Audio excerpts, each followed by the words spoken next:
Now you must be already familiar with the linear and circular pattern in SolidWorks. So we have the same pattern options here for assembly as well. So we have linear component pattern and circular pattern. Apart from that, we also have other pattern options which are very much similar to what we already saw in the part modeling environment.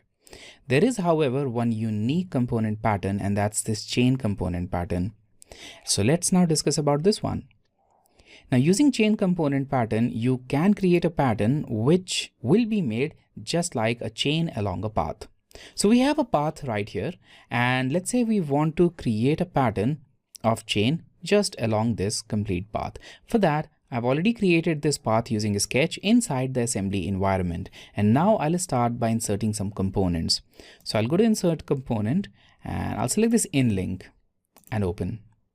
All right, I'll add it maybe here. And also I'll ensure that this is a floating one. Right now, this is a fixed component. As you can see, we have this F prefix. So I'll right click, I'll select float because we want this pattern to just move freely. With a fixed one, it won't move. All right, so now that's done. Next thing is the chain component pattern. So select it from this list, and here we have three methods.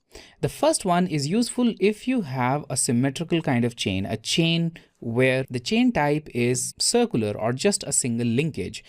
You can use this.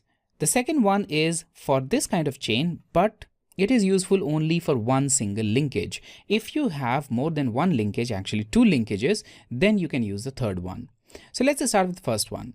Now the next option is chain path. For the chain path, well, I'll select selection manager because if I directly click on this path, it will only select that line, it will leave everything else. So I'll go to selection manager, and here I'll ensure that this closed loop is selected.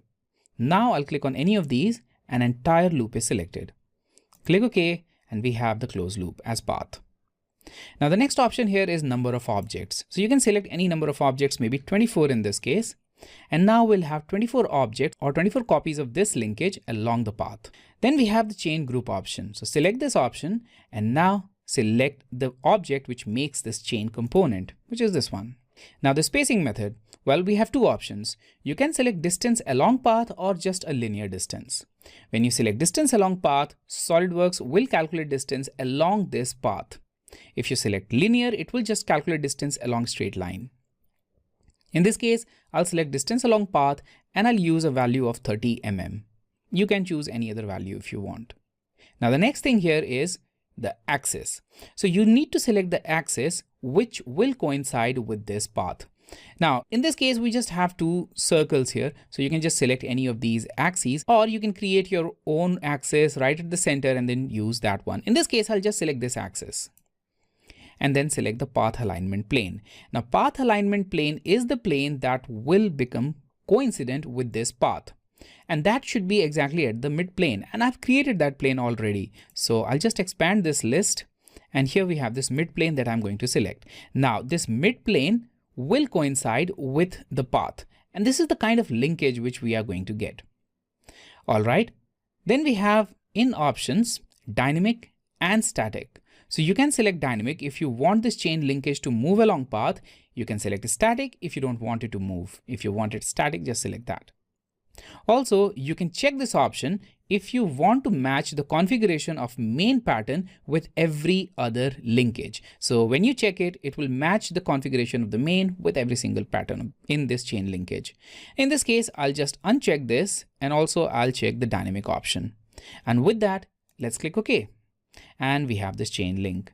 Now, if I try moving any one of these components, well, of course, it will move exactly like the way you would expect a chain to move. But it is not a very realistic kind of motion because, of course, it's merging right inside this. And here the direction is just quite random. So in this case, as I mentioned, it's better if you use a circular chain linkage. So let's just go to this one and modify this. And let's see one more option. Here we have plenty of room available. To fill this, you can either add more objects or simply click on this checkbox, which is fill path, and SolidWorks will automatically select number of objects required to fill this entire path. Now we have this linkage that works once again like the original chain link, and well, it fills the entire path as well. All right, now if you want these linkages which are floating around to just follow this path, then you can use the second option. So once again, let's just go to chain pattern and edit feature. And in this case, I'll select the second option. Now, all you've got to do is just select the axes.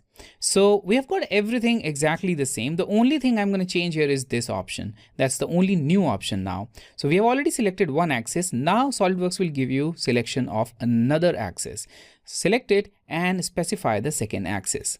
This will let you create a chain linkage that remains connected on the path, because both of these axes will coincide with the path because of the second option. So everything else is exactly the same. I'll click OK. And here we are. Now we have another chain linkage where it is going to follow the path. So here we are. So I'm just rotating it, and even at this place, it is still following the path. So that's another kind of chain linkage which you can create with single component. Now let's see how we can create chain linkage with two components. And for that, I'll completely delete this chain pattern. And I'll start with one more component. So we've got this in link. Let's add one more. I'll go to insert component, out link, and open, and just add it here. So we've got these two added. Now let's go to chain component pattern, and most of the workflow will be exactly the same except for this option. So now we'll select the connected linkage because we have two linkages that should connect in this case. Chain path, well, exactly the same. So selection manager, select the closed loop and select this. Closed loop is selected, click OK. Now, fill path should be checked. We want SolidWorks to take care of number of objects. Then chain group 1 and chain group 2. We have two options now. Select chain group 1 and select the first object. So any object is just fine. Maybe I'll start with this one. Then the first axis and second axis. So first axis is right here, but as the axis is not visible, you can select this face. For the second axis, right here, this face. Done. For the path, we need to select the mid plane because the mid plane is going to coincide with this path. So outlink, expand it because we are modifying outlink now. Select the mid plane and done. All right, now activate chain group 2 and repeat the process for the second chain group, which is this one. Now, chain group 2 is right here. And then axis. So here is the axis, and in this case it is visible. If it is not, you can type G key and that's going to zoom into that area and you can clearly see the axis now. Select it.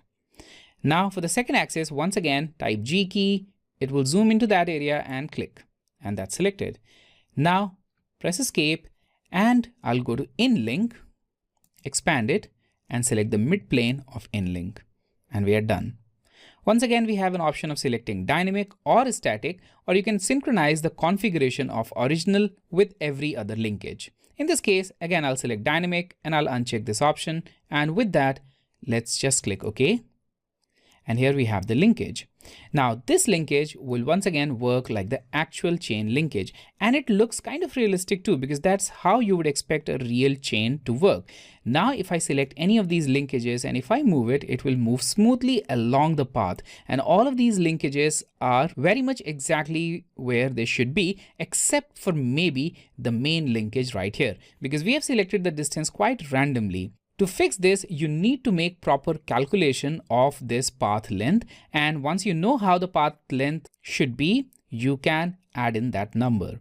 In this case, I will maybe change the path length to just fix that small problem. And to change the path length, well, I'll simply go to this main sketch, edit, and the length of this path is 480. I'll just make it 476. That's a small modification, but ultimately this will change this entire length, and it looks like we just got rid of that linkage. So I'll increase that number to 478. And here we are. So with that, now we have the proper chain linkage everywhere.